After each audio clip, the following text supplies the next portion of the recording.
folks, this is Dr. Martin. I'm here. I'm going to present two videos this week on democracy. The first is on democratic themes. The second is on Milton Friedman, the article that I have for this week.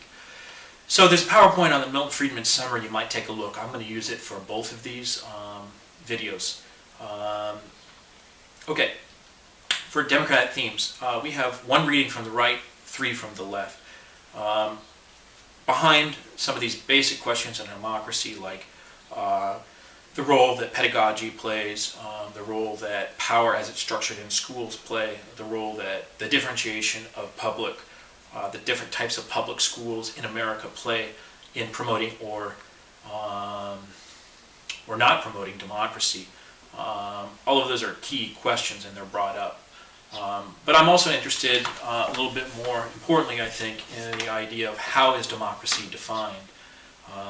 And Friedman, as you see, defines it quite differently than Dewey, who's on the left, Kell, who's farther to the left, and then the farthest to the left is Hinchy. And all of those three on the left really focus on democracy as equality, whereas Friedman really focuses in on liberties and freedoms of the individual. Equality on the left and the common good, whereas on the right it's a focus on efficiency, free market principles, less government, because they believe the government will take away rights, whereas the free market will promote individual rights. And the individual, of course, located with the family, as Friedman talks about. So we have some very different ideas about democracy. In the opening slides on that PowerPoint on Friedman, you have some of these sort of four different areas of society, and depending upon how you organize those or how you emphasize which should be first in schools, you may have very different views of what kind of schools you may promote in policy for America.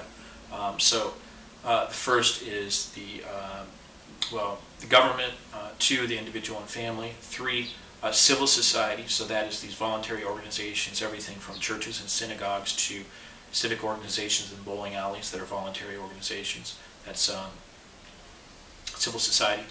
And lastly, the free market or business interests. So those four, how would you prioritize those? Depending upon how you prioritize them, their emphasis on their influence on education, you may have very different outcomes or different views of what we should be doing for school reform today. Of course, what's winning for the most part is a push on choice, which has its philosophical origin in the right, with ideas that originated mainstream with really someone like Milton Friedman in 1955. He wrote that essay. It took 2 decades for it to begin to filter into public education, and then another 2 decades for it to influence education in the major ways that it is today. I think that you all in CPS schools, public schools, see that today. What I want to do now is go to the last part of the PowerPoint, in which there's a continuum. So if you would go there, I'm also going to try to go there. I thought I had it set up, but I don't.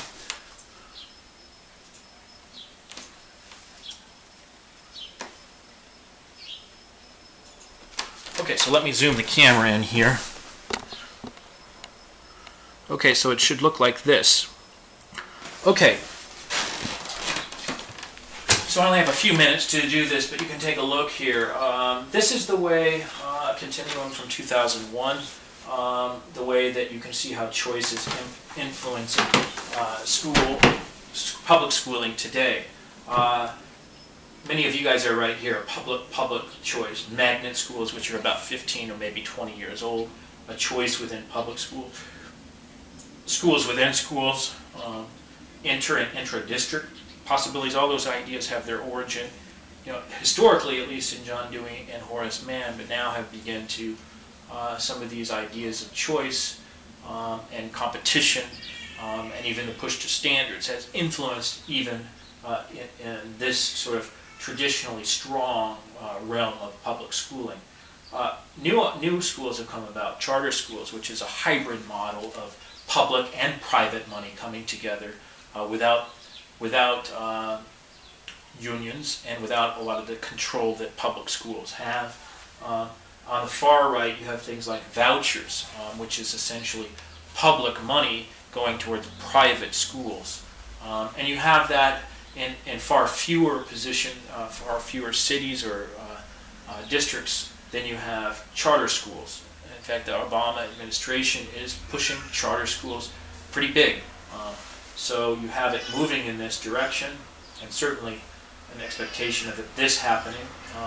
And you don't have education as it was traditionally conceived. The next slides, there's 7 ways that you can see these ideas conflicting or at issue. So always on the left side over here is going to be actually the right, arguments from the right, or libertarianism. Over here, liberal egalitarianism from the left. Okay, so the economic argument, we're going to see that in Friedman. He's going to push privatization because of its efficiency, its ability to promote choice, merit pay even, and also for better schooling, better quality schooling. Against that, of course, is the argument that schools are not free markets. The bottom line shouldn't be profit, it's something else, and you can't say no to certain kids. You have to accept all of them. Okay, quickly on the purpose of education. Here, the differences on the right emphasize parents' responsibility, that schools are there for them and the individual. And on the left, an emphasis on the child, the protection of the child, and the common good. Some of these emphases that have been there, long been there, really from Dewey, even Horace Mann forward. Okay, the next two, notice how the arguments, people from the right have co-opted what have been traditional language, justificatory language, justification language, or language of justification that comes from the left. So equity and diversity. Notice how they're now redefined by the right. So equity for the right means that you're actually, the free market will actually equalize the playing field in ways, especially for poor parents and their children who really right now have no choice but failing public schools. On the other side, of course, this is the major argument always of the left, of that we need to equalize, that schools play a key role in equalizing the inequalities of society, and especially funding is key for that. Now notice how diversity also has been co-opted by the right. Diversity for the right, the way that they use that language is to allow for a diversity of school choices. That is unfair not to do so. It's unjust to folks. Whereas on the left, diversity, like Dewey before, talked about people from various classes coming together in democratic schools, various ethnic groups, various cultures, multiculturalism. Today has this argument. I'm going to skip through this simply because I don't have time and our readings don't quite cover this, but take a look at this. This also is behind it, the anthropological argument. In other words, how do they view the human person? Of course, the pedagogical argument, I'm sorry that this is actually, it should be switched. Progressive education is with the left, and standards and standardized testing comes from the right. Take a look at that. The left definitely believes that progressive education will lead to participatory citizens later on.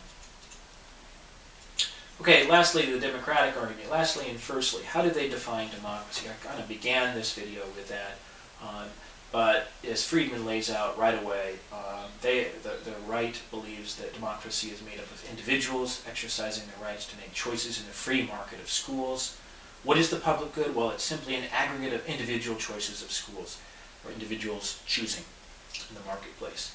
Whereas the other is an emphasis on egalitarianism, public, locally controlled schools financed by state taxes, providing equal education to all, regardless of family origin and wealth, and that public schools socialize students into common national values. Okay, thank you. See you on the next video.